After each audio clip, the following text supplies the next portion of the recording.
ஆதிமுகம் செய்திகள். இன்றைய முக்கிய நிகழ்வுகளை பார்ப்பதற்கு முன்பாக தலைப்புச் செய்திகளை பார்க்கலாம். தமிழ்நாட்டின் வளர்ச்சி குறித்த ஒன்றிய அரசின் தரவுகளை பிரதமரும் ஆளுநரும் படிக்க வேண்டும். 100 நாள் வேலை திட்டம் மீண்டும் கொண்டு வரப்படும் என முதலமைச்சர் மு.க.ஸ்டாலின் உறுதி. அஜித் பவார் மறைவை தொடர்ந்து துணை முதல்வராக சுனேத்ரா பவார் இன்று பதவியேற்பு. கலால் விளையாட்டுத்துறை ஒதுக்கப்படலாம் என தகவல். 3.27 ஆண்டுகளுக்கு பிறகு ஞாயிற்றுக்கிழமைகள் தாக்கல் செய்யப்படும் முதல் ஒன்றிய பட்ஜெட். தொடர்ந்து 9வது முறையாக தாக்கல் செய்கிறார் நிர்மலா சீதாராமன். களை கட்ட தொடங்கிய தைப்பூச திருவிழா. முருகன் கோவில்களில் கூட்டம் கூட்டமாக குவியும் பக்தர்கள். விரிவான செய்திகள். ஒன்றிய அரசுக்கு மகாத்மா காந்தியையும் பிடிக்காது, மக்கள் நன்றாக இருந்தாலும் பிடிக்காது என முதலமைச்சர் மு.க.ஸ்டாலின் தெரிவித்துள்ளார். சிவகங்கை மாவட்டத்தில் 2ஆம் நாள் சுற்றுப்பயணம் மேற்கொண்டுள்ள முதலமைச்சர் ஸ்டாலின் காரைக்குடி மற்றும் அதன் சுற்றுவட்டார பகுதிகளில் நடைபெறும் பல்வேறு அரசு விழாக்களில் பங்கேற்று மக்கள் நலத்திட்டங்களை தொடங்கி வைத்தார். சிவகங்கையில் 2872 கோடி மதிப்பிலான வேளாண்மை கல்லூரி, சட்டக்கல்லூரி மற்றும் மினி டைட்டில் பூங்கா உள்ளிட்ட பல்வேறு புதிய திட்டங்களை திறந்து வைத்து நலத்திட்ட உதவிகளை வழங்கினார். கூட்டு குடிநீர் திட்டத்தை தொடங்கி வைத்த முதலமைச்சர் பல்வேறு துறை கண்காட்சி அரங்குகளையும் பார்வையிட்டார். நிகழ்ச்சியில் பேசிய முதலமைச்சர் தேர்தலுக்காக பல ஆதாரமற்ற குற்றங்களை பிரதமர் பேசியிருப்பதாக தெரிவித்தார். ஒன்றிய அரசுக்கு மகாத்மா காந்தியையும் பிடிக்காது, மக்கள் நன்றாக இருந்தாலும் பிடிக்காது என்றும் தெரிவித்தார். வேலை வாய்ப்பில் தமிழ்நாடு முன்னிலையில் உள்ளதாக ஒன்றிய அரசு பாராட்டி உள்ளதை குறிப்பிட்ட அவர் ஒன்றிய அரசின் தரவுகளை பிரதமரும் ஆளுநரும் படிக்க வேண்டும் என்றும் அறிவுறுத்தியுள்ளார். அவங்க அறிக்கையை மேற்கோள் காட்டித்தான் சொல்றேன். தமிழ்நாட்டோட வளர்ச்சியை விமர்சிக்கக்கூடிய ஆளுநர் அவர்கள் ஒன்றிய அரசை தான் போய் கேள்வி கேட்கணும். அதுதான் இன்றைக்கு இருக்கக்கூடிய நிலை. தமிழ்நாட்டுக்கு வந்த பிரதமர் அவர்களும் தமிழ்நாடு வளர வேண்டும் என்று பேசியிருக்கிறார். தேர்தலுக்காக பல்வேறு ஆதாரமற்ற குற்றச்சாட்டுக்களை எல்லாம் பேசிட்டு போயிருக்கிறார். 2 நாட்களுக்கு முன்ன ஒன்றிய அரசுடைய பொருளாதார அறிக்கை வெளியாகி இருக்கு. ஒன்றிய அரசுடைய பட்ஜெட்டுக்கு முன்னதான் இந்த அறிக்கை வந்திருக்கு. அதிலேயும் தமிழ்நாட்டை மனம் திறந்து பாராட்டி இருக்காங்க. புதிதாக தொழில் தொடங்குறத ஊக்குவிக்கும் நடவடிக்கையை தமிழ்நாடு அரசு மேம்படுத்தி இருப்பதா ஒன்றிய அரசு பாராட்டி இருக்கு. உற்பத்தி துறை, வேலை வாய்ப்புல தமிழ்நாடு முதலிடம் ஒன்றிய அரசின் பொருளாதார அறிக்கை பாராட்டுது. பெண்களுக்கான வேலை வாய்ப்பை பெருக்கும் திட்டங்கள்ல தமிழ்நாடு தீட்டி இருக்கு. இது மற்ற மாநிலங்களுக்கு முன்னோடின்னு பெருமையா சொல்லியிருக்காங்க. இந்த அறிக்கைய மாண்புமிகு பிரதமர் அவர்களும் மாண்புமிகு ஆளுநர்களும் படிக்க வேண்டும் என்று நான் கேட்டுக் கொள்கிறேன். அஜித் பவாரின் மறைவை தொடர்ந்து அவரது மனைவி சுனேத்ரா பவார் இன்று மகாராஷ்டிரா துணை முதல்வராக பதவியேற்கிறார். மகாராஷ்டிரா துணை முதல்வர் அஜித் பவார் கடந்த 28ஆம் தேதி விமான விபத்தில் உயிரிழந்தார். இதைத் தொடர்ந்து நேற்று தேசியவாத காங்கிரஸ் கட்சியின் மூத்த தலைவர்கள் மகாராஷ்டிர முதல்வர் தேவேந்திர பட்னவிஸை சந்தித்தனர். தெற்கு மும்பையில் உள்ள முதல்வரின் அதிகாரப்பூர்வ இல்லமான வர்ஷாவில் நடைபெற்ற இந்த சந்திப்பு சுமார் 1.5 மணி நேரம் நீடித்தது. அஜித் பவாரின் திடீர் மறைவுக்கு பிறகு மாநிலத்தில் நிலவும் அரசியல் சூழ்நிலை மற்றும் கட்சியின் அடுத்த கட்ட நடவடிக்கைகள் குறித்து விவாதிக்க தலைவர்கள் பட்னவிஸை சந்தித்தனர். அதன் பிறகு தேசியவாத காங்கிரஸ் செயல் தலைவர் பிரபுல் பட்டேல் அளித்த பேட்டியில் அஜித் பவாரின் மறைவை தொடர்ந்து அவரது மனைவி சுனேத்ரா பவார் மகாராஷ்டிரா துணை முதல்வராக பதவியேற்க உள்ளதாகவும் அவருக்கு கலால் விளையாட்டுத்துறை ஒதுக்கப்படுவதாக தெரிவித்தார். நாடாளுமன்றத்தில் 27 ஆண்டுகளுக்கு பிறகு ஞாயிற்றுக்கிழமை மத்திய பட்ஜெட் தாக்கல் செய்யப்பட உள்ளது. மத்திய நிதியமைச்சர் நிர்மலா சீதாராமன் நாளை நாடாளுமன்றத்தில் 2026-27 நிதியாண்டுக்கான மத்திய பட்ஜெட்டை தாக்கல் செய்ய உள்ளார். சுதந்திர இந்திய வரலாற்றில் ஒரு நிதியமைச்சர் தொடர்ச்சியாக 9 முறை முழு பட்ஜெட் தாக்கல் செய்வது முதல் முறை என்பதால் கூடுதல் கவனத்தை ஈர்த்துள்ளது. இதுவரை ஞாயிற்றுக்கிழமை முழுமையான பட்ஜெட் தாக்கல் செய்யப்படாத நிலையில் இந்த முறை ஞாயிற்றுக்கிழமை தாக்கல் செய்யப்படுவது வரலாற்று முக்கியத்துவம் வாய்ந்ததாக அமைந்துள்ளது. நாளை காலை 11 மணிக்கு லோக்சபாவில் நடைபெறவுள்ள இந்த பட்ஜெட்டில் பொருளாதாரத்தின் தற்போதைய நிலை, வேலைவாய்ப்பு, பணவீக்கம், தொழில்துறை முன்னேற்றம், விவசாயம் மற்றும் நலத்திட்டங்கள் போன்ற பல முக்கிய துறைகளை இடம்பெறலாம் என எதிர்பார்க்கப்படுகிறது. தைப்பூசத்தை முன்னிட்டு முருகன் கோவில்களில் பக்தர்கள் குவிய தொடங்கியுள்ளனர். தைப்பூசத்தை முன்னிட்டு முருகரின் அறுபடை வீடுகளான திருப்பரங்குன்றம், திருச்செந்தூர், பழனி, சுவாமிமலை, திருத்தணி, பழமுதிர்ச்சோலைகள் பக்தர்கள் குவிய தொடங்கியுள்ளனர். தைப்பூசத்திற்கு பழனி முருகனுக்கு பக்தர்கள் காவடி எடுப்பதும் பாத யாத்திரை வருவதும் வழக்கமாக உள்ள நிலையில் லட்சக்கணக்கான பக்தர்கள் பழனிகள் குவிய தொடங்கியுள்ளனர். பால் காவடி, பன்னீர் காவடி என பல வகை காவடிகள் எடுத்தும் அழகு குத்தியும் தங்களது நேர்த்திக்கடனை செலுத்தி வருகின்றனர். பக்தர்களின் வசதிக்காக ஏராளமான சிறப்பு ஏற்பாடுகள் செய்யப்பட்டுள்ளது. அறுபடை வீடுகள் மட்டுமின்றி சிங்காரவேலர் கோயில், குன்றத்தூர் முருகன் கோயில், விராலிமலை முருகன் கோயில் உட்பட பக்தர்கள் கூட்டம் அதிக அளவில் காணப்படுகிறது. பக்தர்களின் பாதுகாப்பை கருத்தில் கொண்டு கோயில்களில் காவல்துறையினர் ஆயிரக்கணக்கில் குவிக்கப்பட்டுள்ளனர். கண்காணிப்பு கேமராக்களும் பொருத்தப்பட்டுள்ளது. மேலும் பக்தர்கள் அதிகளவு செல்லும் கோயில்களுக்கு சிறப்பு பேருந்துகளும் இயக்கப்பட்டு வருகிறது. தமிழ்நாடு மட்டுமின்றி வெளிநாடுகளில் உள்ள முருகன் கோயில்களிலும் தைப்பூசம் வெகு விமர்சையாக கொண்டாடப்பட்டு வருகிறது. தைப்பூசம் மற்றும் பௌர்ணமி என்பதால் திருவண்ணாமலையில் நாளை வழக்கத்தை விட அதிகளவு பக்தர்கள் கிரிவலம் செல்வார்கள் என்று கருதப்படுகிறது.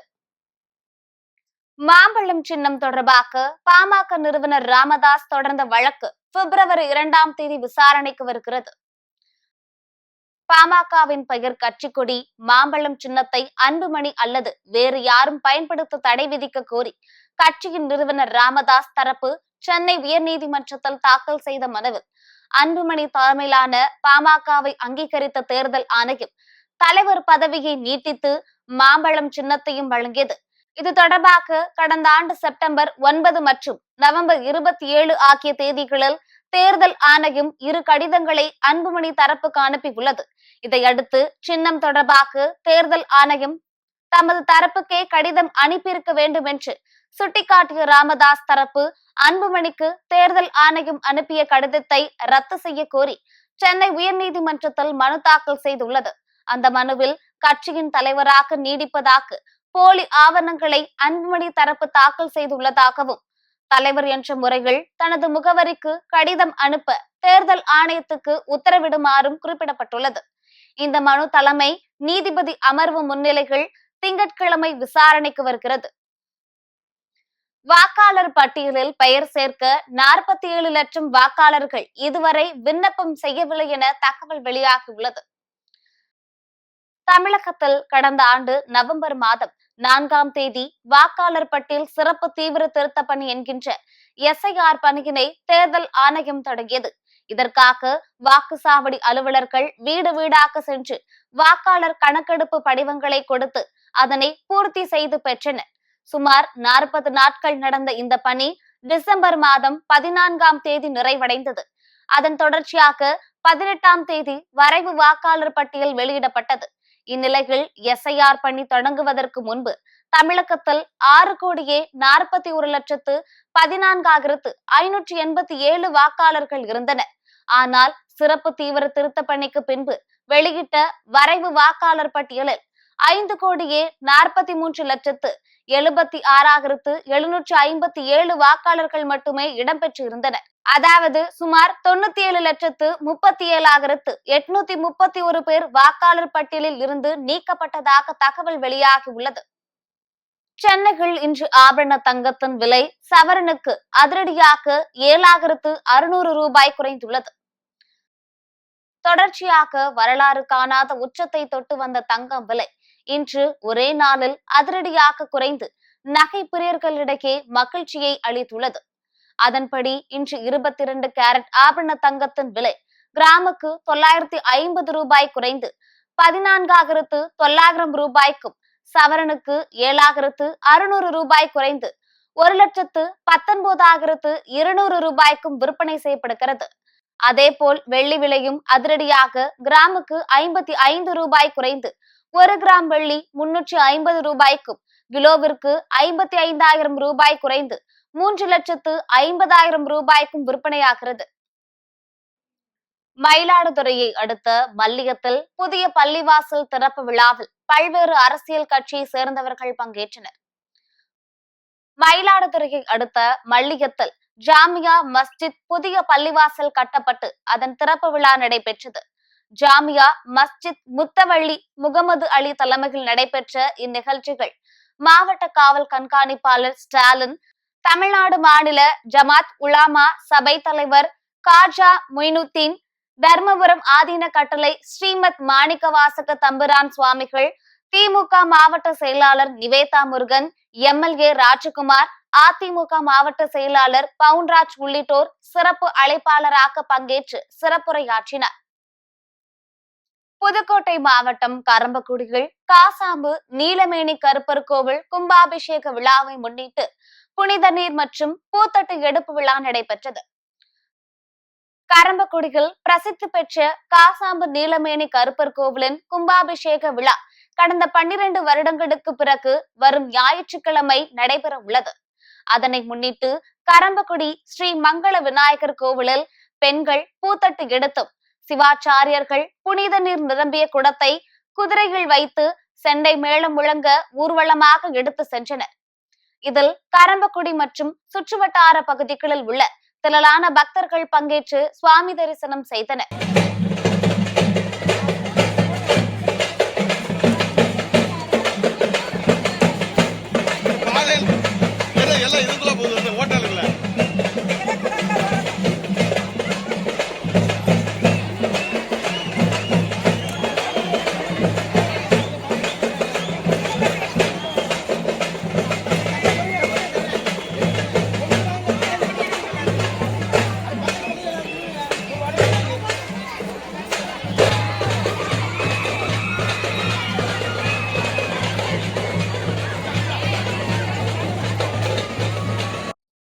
ராணிப்பேட்டை மாவட்டம் சோளிங்கர் லட்சுமி நரசிம்மர் கோவிலில் நடைபெற்ற தெப்பல் உற்சவம் விழாவில் திரளான பக்தர்கள் பங்கேற்று சுவாமி தரிசனம் செய்தனர்.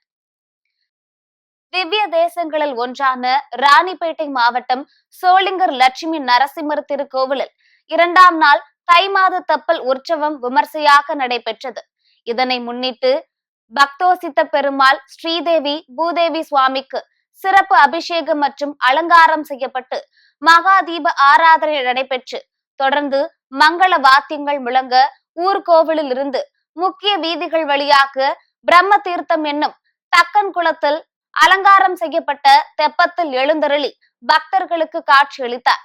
இந்நிகழ்ச்சிகள் சுற்று பகுதியில் இருந்து ஆயிரக்கணக்கான பக்தர்கள் கலந்து கொண்டு சுவாமி தரிசனம் செய்தனர்.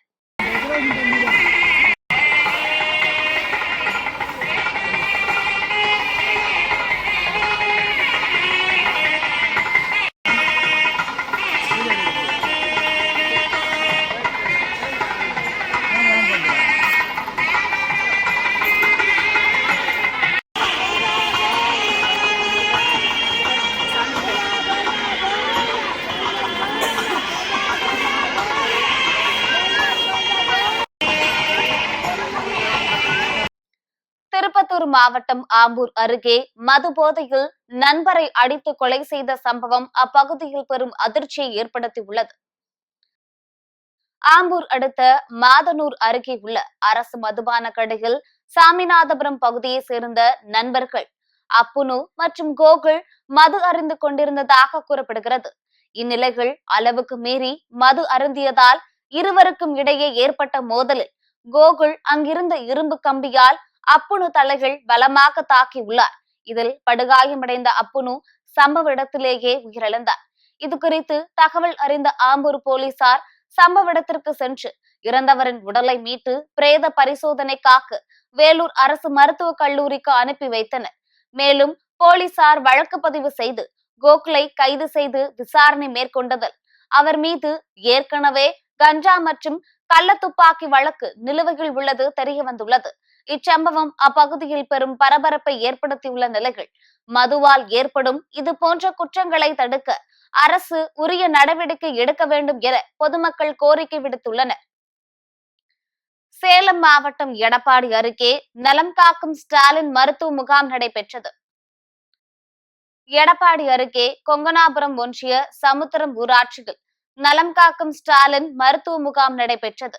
இந்த முகாமில் பொதுமக்களுக்கு தேவையான இரத்த பரிசோதனை, கர்ப்பிணிகளுக்கு ஸ்கேன் பரிசோதனை மற்றும் கண் பரிசோதனை போன்ற சிறப்பு நிபுணர்களை கொண்டு பரிசோதனைகள் மேற்கொள்ளப்பட்டன.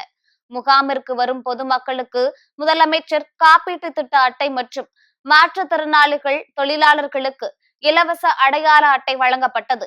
இந்த நலம் காக்கும் ஸ்டாலின் மருத்துவ முகாமில் 872 பேருக்கு சிகிச்சையும், மாற்றுத்திறனாளிகள் 51 பேருக்கு தேசிய அடையாள அட்டையும் வழங்கப்பட்டது. இதில் கொங்கணாபுரம் வடக்கு ஒன்றிய திமுக செயலாளர் டாடா மற்றும் வட்டார மருத்துவ அலுவலர்கள் என பலர் கலந்து கொண்டனர். வெனிசுலாவில் தனியார் நிறுவனங்களில்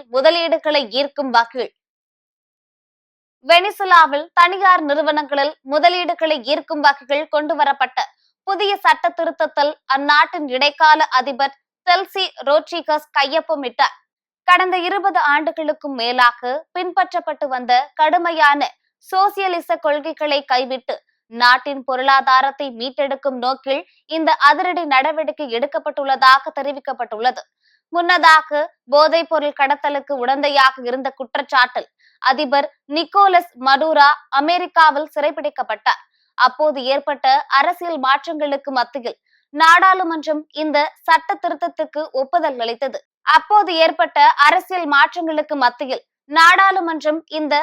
திருத்தத்துக்கு ஒப்புதல் அளித்தது. குறிப்பிடத்தக்கது. இந்த முக்கிய முடிவை தொடர்ந்து வெனிசுலா மீதான பொருளாதார தடைகளை அமெரிக்கா தளர்த்த தொடங்கியுள்ளது. இதன் மூலம் அமெரிக்க எரிசக்தி நிறுவனங்கள் மீண்டும் வெனிசுலாவில் தங்களின் பணிகளை விரிவுபடுத்த வழிவகை செய்யப்பட்டுள்ளது. மீண்டும் தலைப்புச் செய்திகள். தமிழ்நாட்டின் வளர்ச்சி குறித்த ஒன்றிய அரசின் தரவுகளை பிரதமரும் ஆளுநரும் படிக்க வேண்டும். 100 நாள் வேலை திட்டம் மீண்டும் கொண்டு வரப்படும் என முதலமைச்சர் மு.க. ஸ்டாலின் உறுதி. அஜித் பவார் மறைவை தொடர்ந்து துணை முதல்வராக சுனேத்ரா பவார் இன்று பதவி ஏற்பு. கலால் விளையாட்டுத்துறை ஒதுக்கப்படலாம் என தகவல். 3.27 ஆண்டுகளுக்கு பிறகு ஞாயிற்றுக்கிழமைகள் தாக்கல் செய்யப்படும் முதல் ஒன்றிய பட்ஜெட். தொடர்ந்து 9வது முறையாக தாக்கல் செய்கிறார் நிர்மலா சீதாராமன். களை கட்ட தொடங்கிய தைப்பூச திருவிழா. முருகன் கோவில்களில் கூட்டம் கூட்டமாக குவியும் பக்தர்கள். இத்துடன் செய்திகள் நிறைவடைந்தன. மீண்டும் செய்திகள் இரவு 8 மணிக்கு. மேலும் செய்திகளை தெரிந்து கொள்ள மதிமுகம் பிரைம் யூடியூப் தளத்தில் இணைந்திருங்கள்.